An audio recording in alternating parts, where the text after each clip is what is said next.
He's a tall boy. Hey everybody, my name is Jeffrey Hunter, and it's good to be here amongst John's friends and family. Unfortunately, under these circumstances, but I just wanted to share a few words about someone that I knew for over 25 years and loved like a brother.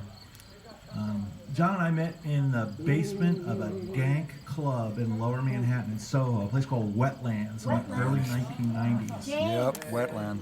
When we James were Hansen. rainforest activists, you know, and we ended up doing a lot of stuff together. We spent nearly a month together in Ecuador in 1994.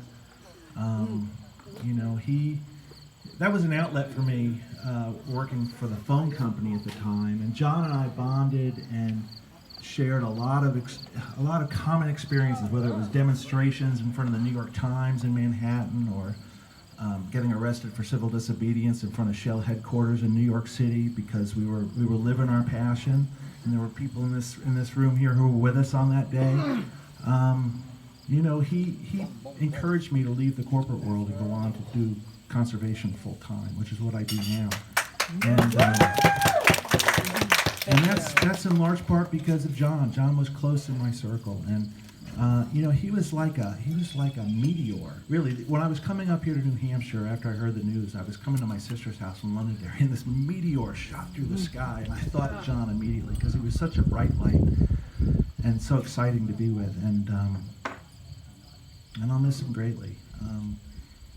So many stories, so much time. The one thing I will share with you, in that transition from Verizon to the conservation community, I walked the Appalachian Trail, and John decided to join me at about the hardest point of the whole trail in the White Mountains of New Hampshire. And, you know, he just bought a bunch of used gear and showed up with a big smile on his face, and we had such a blast. It was so great to see the photo of us in the mountains over here on his shelf. So I just wanted to express my gratitude for having the period of time that I did with John in my life, because he brightened it so much.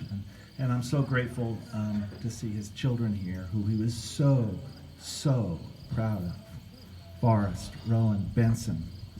Just, you know, he couldn't talk enough about how proud he was. That just shone through him. So thank you.